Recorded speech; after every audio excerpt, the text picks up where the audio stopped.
Hello YouTube, and today I'm going to be talking all about the Soham rail disaster. This event occurred on June the 2nd, 1944 during the Second World War.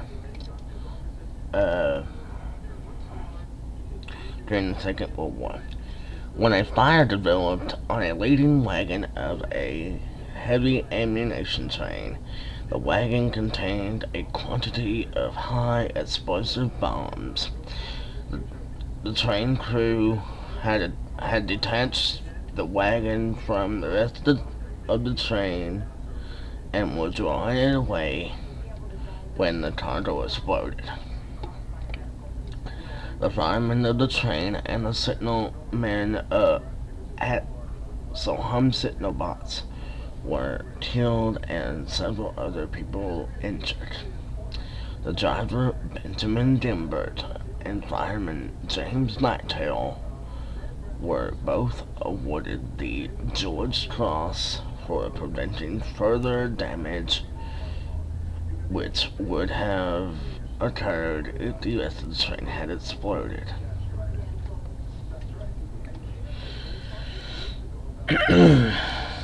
At 12:15 a.m. on June the 2nd, 1944, a heavy freight train left Whitemoor Marshalling Yard near March in Cambridgeshire.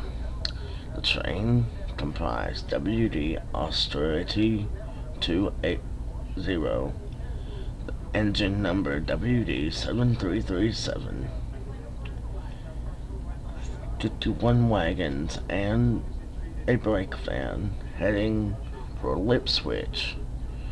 The cargo on the train consisted of 44 wagons containing a total weight of 400 tons of bombs, and a further 7 wagons containing other components, or also known as tail fins.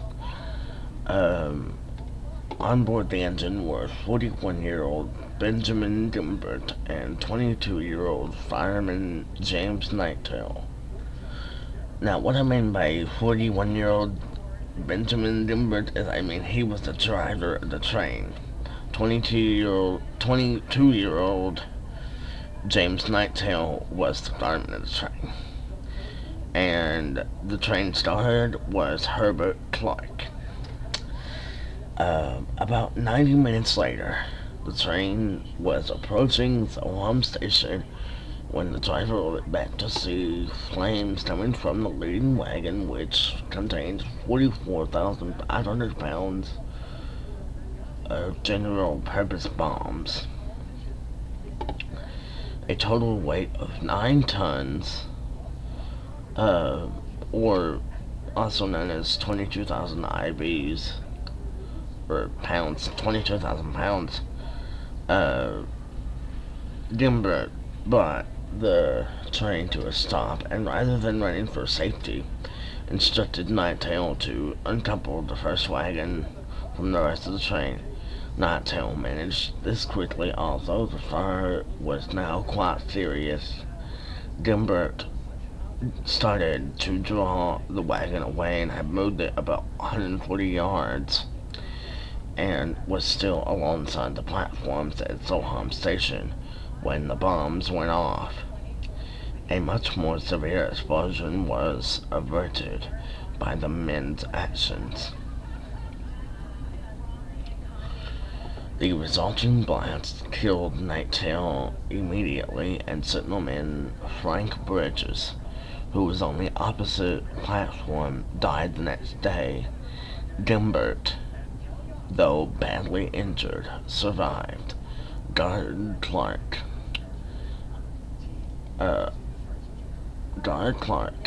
although stunned by the blast and suffering from shock, managed to walk to the next signal box to warn the signalmen there what had happened. Apart from these 4 men, 5 others suffered severe injuries and another 22 minor injuries. The explosion created a crater that was 66 feet in diameter and 15 feet deep. The station buildings were almost demolished, and there was severe damage, severe or moderate damage to over 700 properties within 900 yards. Despite the severity of the explosion, emergency repairs meant that the line was open to freight traffic within 18 hours, and passenger traffic resumed the next day. The cause of the fire was never fully explained. The wagon had previously been used to carry a load of bulk sulfur powder, and although it would have been cleaned in between loads, the possibility remained that some of the powder remained, although the wagon was seated. The theory advanced was that a cinder from the engine had landed in the wagon and had ignited some sulfur, which in turn might set alight the wooden body of the wagon. Although this was still a sizable explosion, the effect and damage was little compared to what would have happened if the entire train load of bombs had exploded.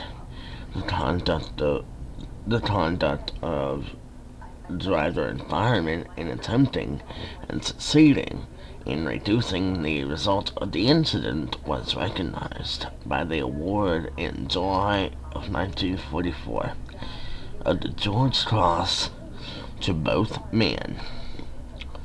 The citation for the awards read,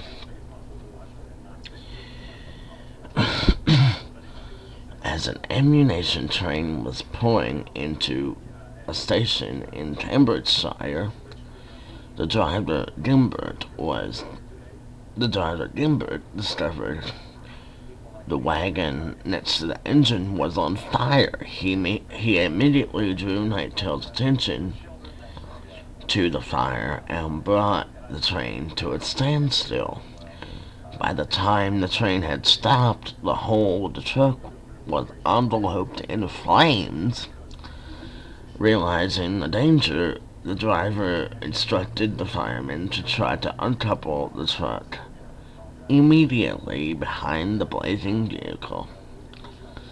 Without the slightest hesitation, Nightail, although he knew that the truck contained explosives, uncoupled the vehicle and rejoined the driver on the footplate. The blazing van was close to the station buildings. The blazing van was close to the station buildings and was obviously liable to endanger life in the village. The driver and firemen realized that it was essential to separate the truck from the remainder of the train and run it into the open.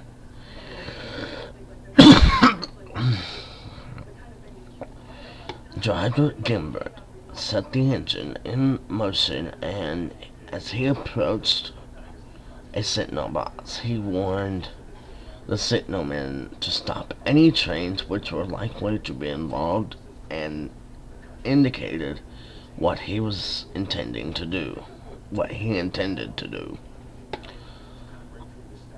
Almost immediately, the vehicle blew up. Nightail was killed, and Gimbert was severely injured.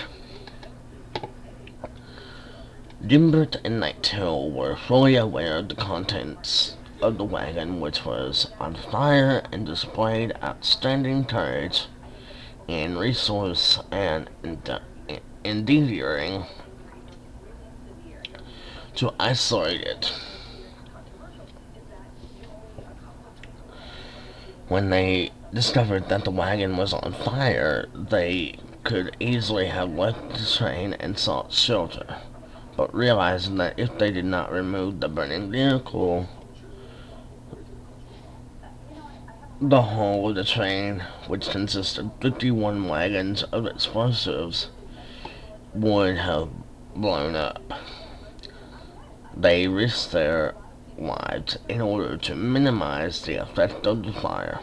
There was no doubt that if the whole train had been involved, as it would have been, but for the gallant action of the men concerned, there would have been a serious loss of life and property.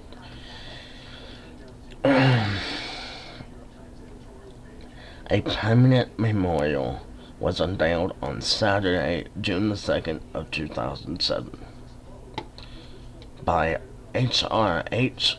Prince Richard, Duke of Gloucester, followed by a service in St. Andrew's Church, Soham. The memorial is constructed of Portland stone with a bronze inlay depicting interpretive artwork of the damaged train, as well as text detailing the incident. Both Gimbert and Nighttail had Class 47 locomotives named after them, although the nameplates have since been transferred to Class 66 locomotives. Although 47579 was also 47579 also retains its name in preservation.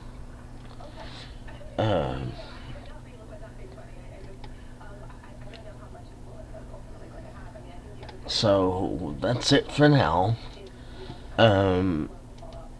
So I guess I'll see you in the next video, which will be coming up soon. I hope you enjoyed that story about the incident in 1924. Thank you for watching, and goodbye.